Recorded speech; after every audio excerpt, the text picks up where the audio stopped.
Hi guys, welcome back to the Boeing Bookshelf. Today I'll be doing a discussion on Peter V. Brett's The Warded Man.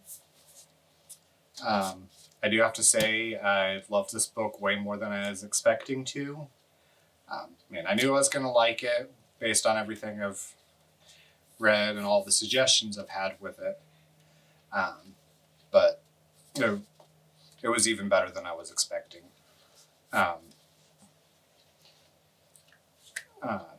When it comes to the book, its setting's kind of a traditional Dark Ages type feel, Dark Ages fantasy type feel. It's pretty much just humans. With the world setting, it does have a very strong similarity to the Wheel of Time series. I actually love the way he set it up. So, within this world, it is very much Dark Ages, but it's actually civilization that's gone through a science and tech era and has regressed due to creatures they call as the Corlings, which are kind of like demons. They literally rise out of the ground at night. They can't withstand the sun, so they only come out when it's dark. So they literally hunt humans at night. Well, not just humans, but they definitely love hunting and eating and killing humans. In the world, there's Corlings for different elements.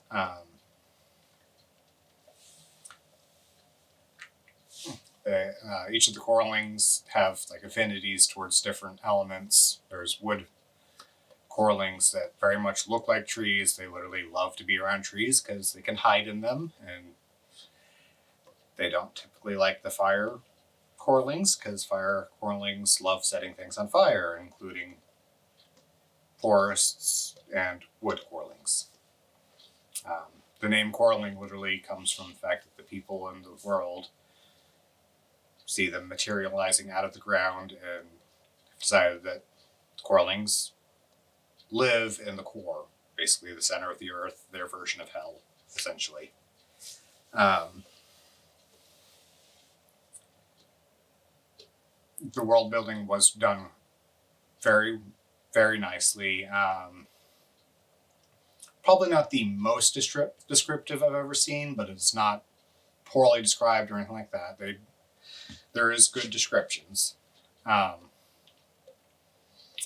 character building is amazing. Follows three major characters.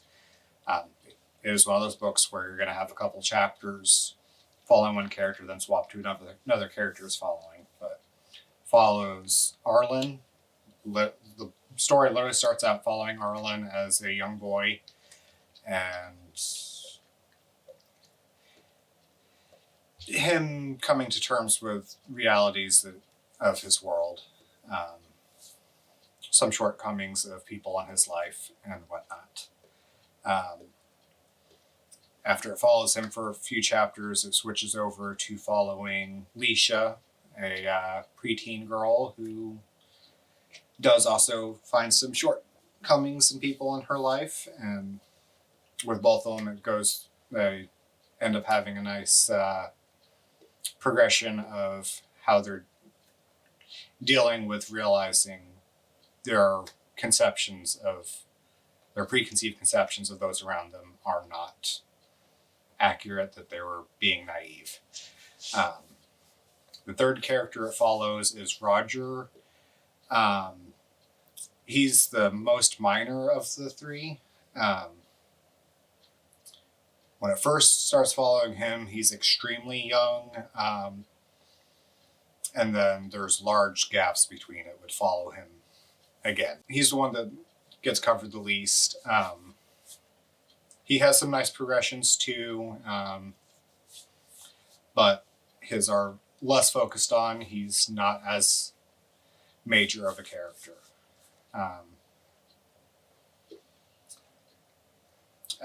The foreshadowing in it is not particularly subtle. I spent half the time picking out what was going to happen, not to the point of, oh, I see your big twist coming. It was stuff like, I know that the three characters are going to end up meeting. Stuff like that. Not necessarily, oh, I know exactly where the book's going. It's, I know some of the plot points, not the plot twists. So I could see where the book was going, not exactly what was going to happen. So with, say, Brent Weeks, I love the fact that I very rarely can see where everything's going. But I'm also perfectly fine with books where I can see where the story's going to go, just it doesn't give me, oh, that person's going to die when you would expect them to live. It's not that bad. It's not, I know what everything's going to be in the end. So, good book. If you like the Wheel of Time series, you will probably like these.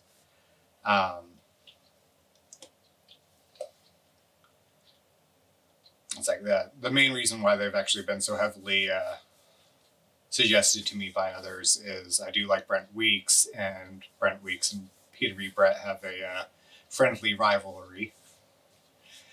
And yeah, I think it's a well-deserved rivalry.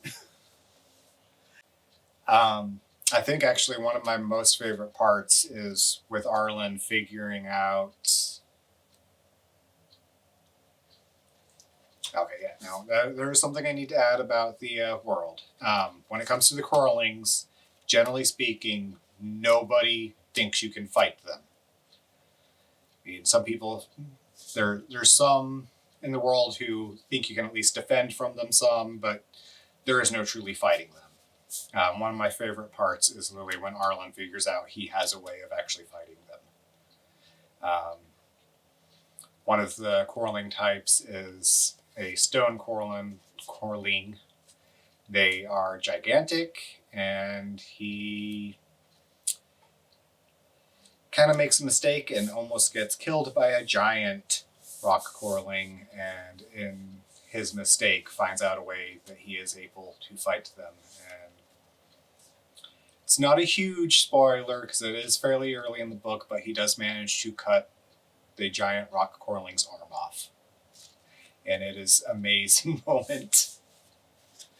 If you have not looked into the Demon Saga series by Peter V. Brett, I definitely suggest it.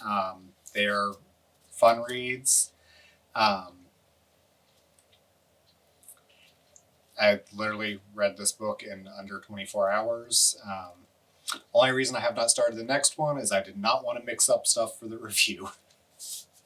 Now that I have done the review, I will probably be reading the next book in the series, The Desert Spear. So I'll probably have the next review fairly shortly because I am loving these books.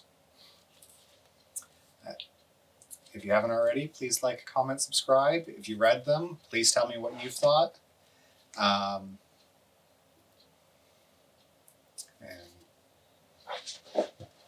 until next time, bye.